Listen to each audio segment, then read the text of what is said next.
In this topic, we're going to look at fibrous and globular proteins. So, by the end of this topic, you'll be able to state the differences between fibrous and globular proteins and state the differences between hemoglobin and collagen. Now, the roles of proteins depend on their molecular arrangements, which can be one of two basic types. You've got fibrous, which have structural functions, and globular, which have metabolic functions. Fibrous proteins are formed from parallel polypeptide chains held together by cross-links. These form long rope-like fibers with high tensile strength, and they're generally insoluble in water. So an example is collagen, which is the main component of connective tissue, such as ligaments, tendons, cartilage. Keratin, where do you find keratin? In your hair and nails, and also in claws and hooves. And silk, which forms spiders' webs and silkworms' cocoons.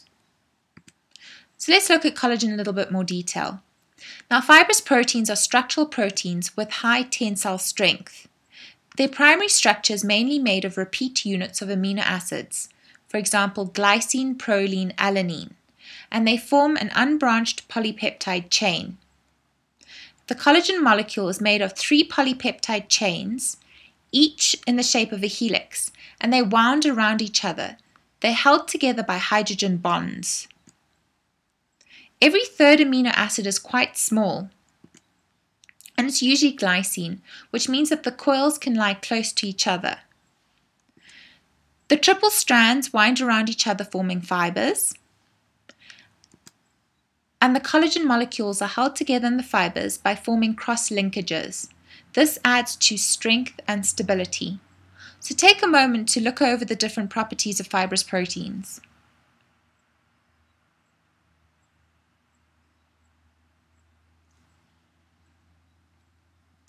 Okay, moving on to globular proteins. Globular proteins usually have a spherical shape, caused by tightly folded polypeptide chains. The chains are usually folded so that the hydrophobic groups, so water-hating groups, are on the inside, whilst the hydrophilic, water-loving groups, are on the outside. This makes many globular proteins soluble in water. So what are their functions? Well, you've got transport proteins such as hemoglobin, myoglobin you find in your muscles, and those embedded in the membranes. They make up enzymes such as lipase and DNA polymerase and hormones such as estrogen and insulin. So let's have a look at globular proteins in a little bit more detail. Globular proteins have got a varied sequence of amino acids. They are compact ball-shaped. Now, if you imagine that collagen fibers are like pieces of string twisted together, then globular proteins are like a string rolled into a ball.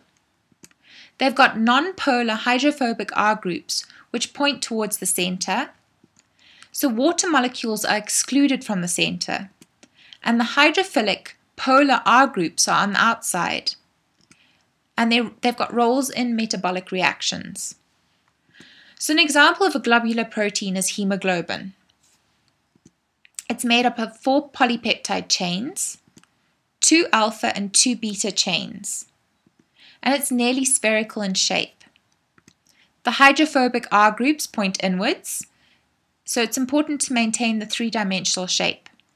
And the hydrophilic R groups point outwards, so it's important to maintain its solubility. Now, each polypeptide chain contains a heme group, which we call a prosthetic group. And inside that heme group, there's iron. Now, what is iron attached to? It carries oxygen. So this means that each polypeptide inside that makes up the hemoglobin can carry a molecule of oxygen. So how many molecules of oxygen can hemoglobin carry in humans? 4. Now, globular proteins have a very specific shape. Any change to their structure will result in the molecule not being able to carry out its function properly. For example, sickle cell anemia. There's been a slight change in the shape, which results in the blood cell not being able to transport oxygen efficiently. So you can see on the left there, that's an example of a sickle cell anemia red blood cell. So what are the differences between collagen and hemoglobin? Well, the polypeptides. In collagen, the polypeptides are not identical. In hemoglobin, you've got two identical. So you've got 2 alpha and 2 beta.